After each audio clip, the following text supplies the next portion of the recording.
Lucy Arantes, psicóloga, coach e terapeuta quântica, apresenta Programa Terapia Vibracional, abordando temas sobre redução de estresse e mudança comportamental através de terapias inovadoras.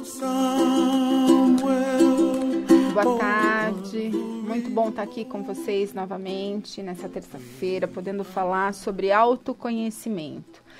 O objetivo é buscar equilíbrio, né? Para a gente manter o equilíbrio, a gente tem que se conhecer.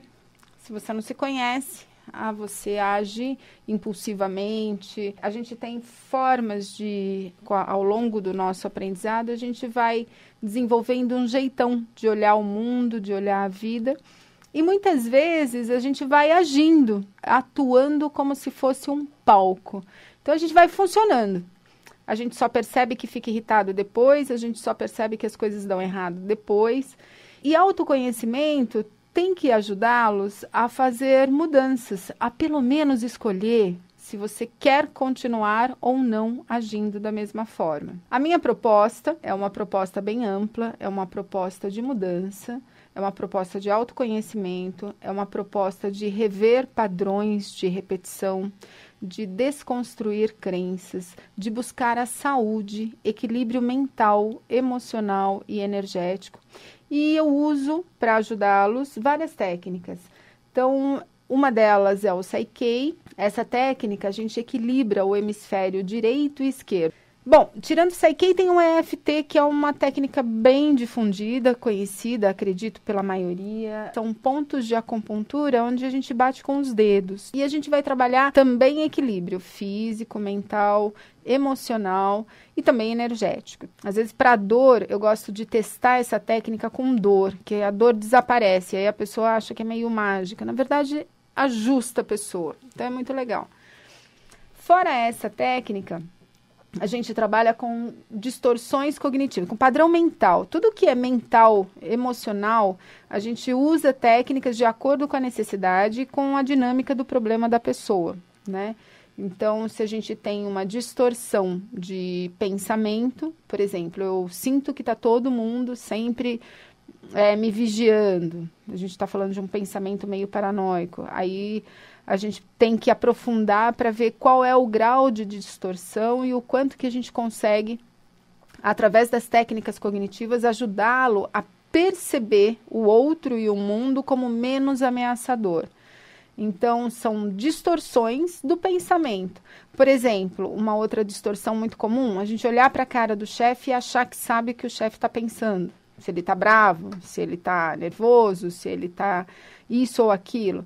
E nem sempre, ou seja, quase nunca, ele está exatamente como a gente imagina que esteja. O funcionamento da minha mente e corrigir algumas distorções, isso também faz com que eu alivie o estresse, eu diminua a tensão, eu consiga me perceber o quanto tenso eu estou. E através desse autoconhecimento, essa é uma das técnicas, né? Mas através desse autoconhecimento você consegue se apropriar mais da tua capacidade de decisão. E tomar uma decisão equilibrando razão com emoção, que é a coisa do hemisfério direito com esquerdo. Muita razão, frio, calculista, não se preocupa com o outro. Muita emoção, se preocupa tanto com o outro que abre mão de si mesmo. E a técnica, um equipamento que eu trabalho, que é o Skill, que é muito legal, né? Vocês me ouvem muito falar, né, desse equipamento, que é o biofeedback. É um equipamento que ele, através do teu corpo, ele consegue fazer a leitura eletromagnética, avaliando como é que você está em termos de células. E ele reenvia essa informação para o computador. Por isso, biofeedback, é o corpo enviando uma informação. Eletrorressonância, quando o computador reenvia outra frequência para o teu corpo. Então, o equipamento, ele consegue me dar informações tanto do nível consciente, coisas que vocês já sabem, como do nível inconsciente. Às vezes vem informações, vem frases, vem um conteúdo que às vezes você olha e fala, nossa, é isso. Eu não tinha prestado atenção, não tinha me tocado disso. Isso estava guardadinho, escondidinho.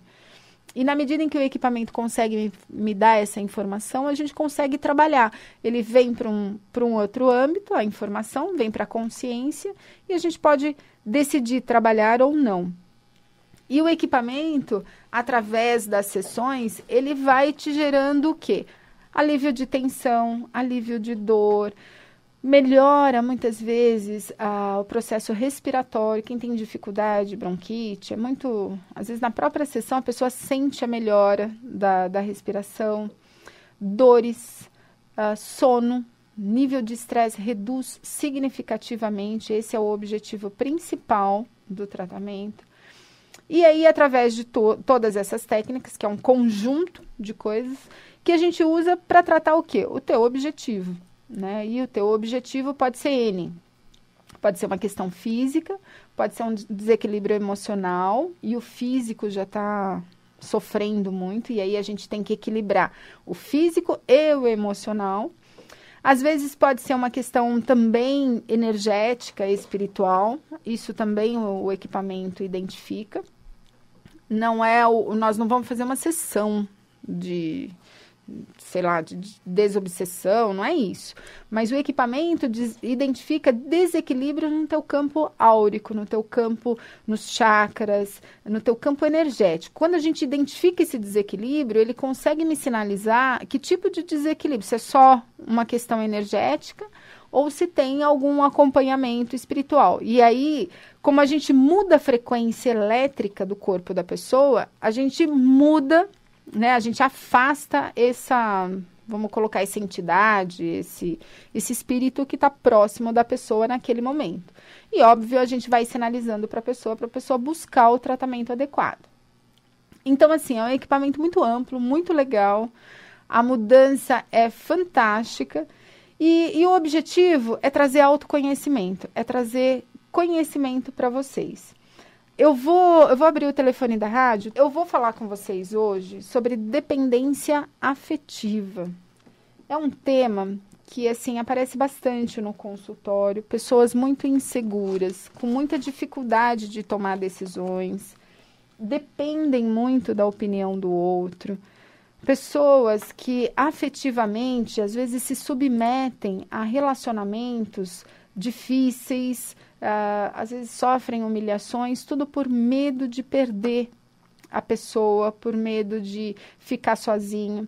Não se sentem capazes de tomar uma decisão, até por uma roupa, né? Eu tô bem com essa roupa. Se a pessoa disser, não gostei, é capaz dela voltar e derrubar o guarda-roupa enquanto o outro não disser que gostou. Então, assim, a dependência afetiva, né, muitas vezes, ela está relacionada com os nossos primeiros vínculos afetivos, com os nossos pais, com os nossos amigos, com a escola. Os primeiros momentos do bebê são coisas que eu já até falei aqui de bebê mais seguro, bebê inseguro, bebê ansioso. Então, quando a gente pensa na dependência afetiva, eu estou falando do quê? De pessoas, em geral, inseguras, que se submetem a relacionamentos difíceis. Tem uma pessoa na linha. Alô? Oi? Alô? Oi, Simone. Não, é a Lucia. Oi, tudo bem? Tudo. Então é o seguinte, que eu peguei no meio da entrevista, eu sempre escuto você. Tá. E eu misturei o nome das pessoas. Não tem problema, fica tranquilo. Vamos lá, nós estamos falando de dependência afetiva. Tá. Eu sinto um pouco que eu tenho essa dependência porque eu não consigo me desvencilhar das pessoas. Tá. Posso pedir uma gentileza para você? Você baixa o rádio, qual que é o teu nome? Pronto, Adriana. Adriana, isso, fica melhor. Aí não dá microfonia. Então, você falou que percebe que tem dificuldade de se desprender das pessoas, é isso?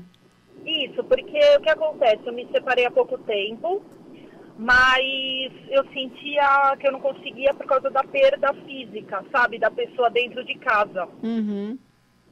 E aí é muito difícil, porque eu tenho contato com essa pessoa ainda e para mim me separar totalmente é muito, muito difícil. Tá, há quanto tempo você está separado? 2 meses. Tá recente, né? Então, você tá vivendo... Porque assim, ó, tem várias coisas que a gente precisa olhar. Primeiro é o tipo de vínculo que você formava, que você tinha com marido, namorado, enfim. O tipo de vínculo é muito importante. Então, se é um vínculo seguro, se é um vínculo inseguro, inseguro você depende muito do outro, né? Às vezes até tem várias pessoas que falam, as compras da casa é ele que fazia, eu não sei fazer, não sei ir no banco, né? O nível de dependência é tamanha que quando ocorre uma separação, a gente fica muito mais vulnerável do que se nós já fizéssemos tudo isso sozinhas. Então, isso é uma das coisas que é difícil a separação. Então, tipo de vínculo. A segunda é o luto, né? É a perda, é o que você está falando, é o hábito que você estava... Adriana, tem mais alguma coisa que você quer complementar? E eu vou responder no rádio que está dando microfonia aqui. Não, é que está muito ruim a ligação. Tá. Eu tô no carro, mas de qualquer forma eu agradeço. Obrigado. Nada, eu vou continuar respondendo a tua pergunta. Então, assim, ó, quando a gente vive um processo de separação, a gente precisa entender melhor o tipo de vínculo que a gente estabelece com a pessoa. Isso é muito importante, tanto no caso de luto por morte, luto por separação. Então, se é um vínculo de apego, de um não vive sem o outro, tá sempre os dois grudados. Então, quando rompe isso, gera muita insegurança, muito medo. A gente fica vulnerável. É como se faltasse o chão, né? A gente fica sem chão para pisar. E, além disso, tem toda uma mudança estrutural na nossa vida. No caso que você está trazendo aqui, uma separação, né? Vocês moravam juntos. Então, assim, tem uma perda financeira, tem uma perda da estrutura familiar. Então, se tem crianças, ainda fica mais complexo ter que administrar esse luto com os filhos, porque aí o pai vem pegar, enfim, tem todo um contato que a gente tem que lidar. Tem a questão física, sexual, também do desejo, tem a segurança afetiva, que é aquele ponto de apoio, o amigo que você falava, a pessoa que te apoiava no momento que você precisava. Então, tem toda uma estrutura, quando a gente para pensar, tem um rompimento das famílias que acabam se afastando, enfim, é um contexto muito complexo. E quando a gente pensa em luto, em separação, a gente pensa em processo.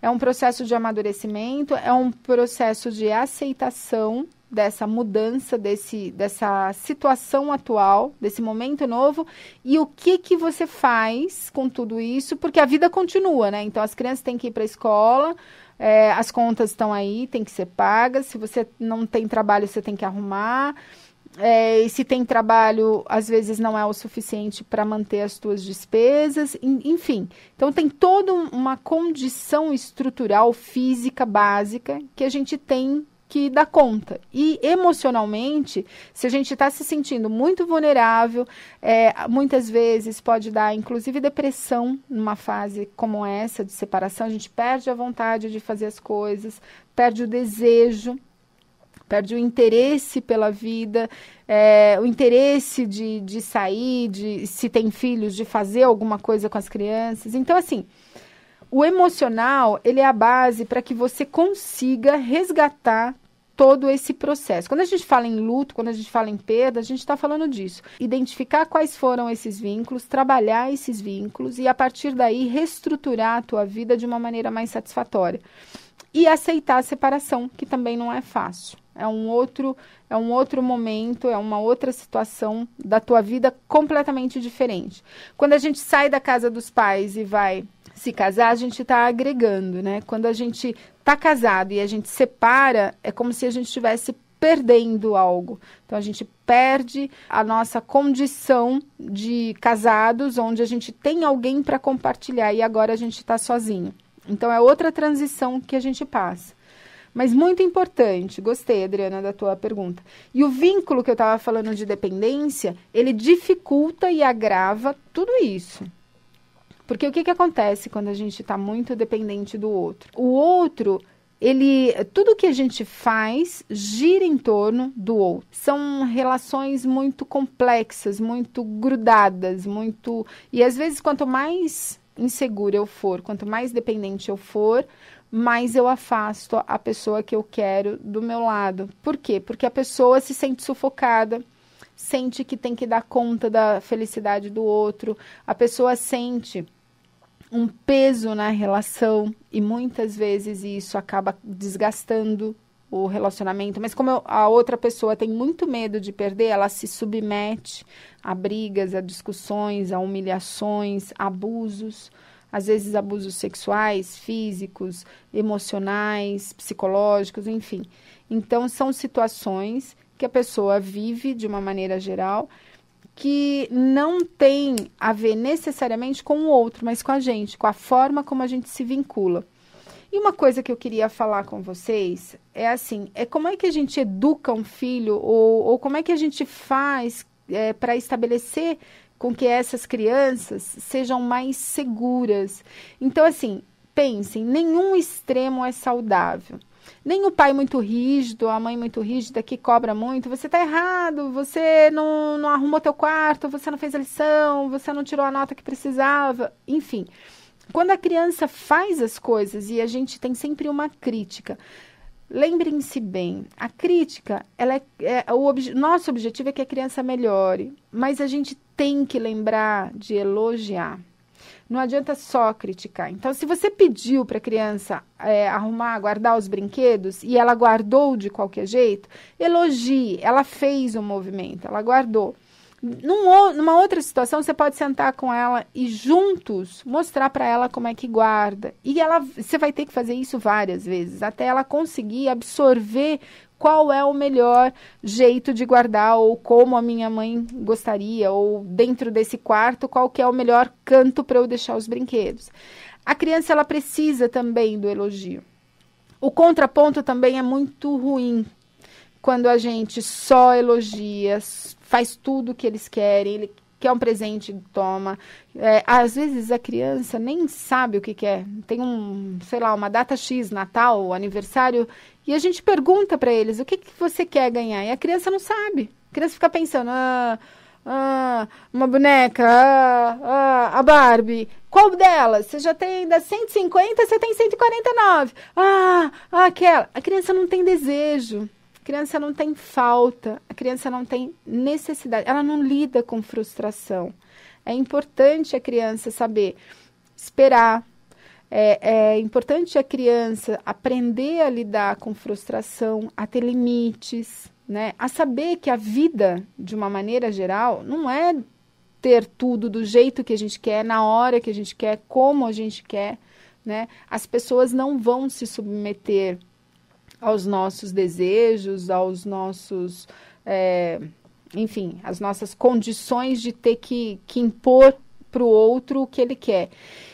E quando a gente para olhar isso, é muito mais a gente, né? Então, a criança se desenvolve, fica um adulto inseguro quando ela tem uma experiência de vida nesses dois extremos. Ou ela foi muito criticada, muito humilhada, teve pouco afeto, pouco elogio, pouco amor, ou também pode acontecer quando ela tem muito elogio, uma super proteção intensa, não tem limites, não tem falta.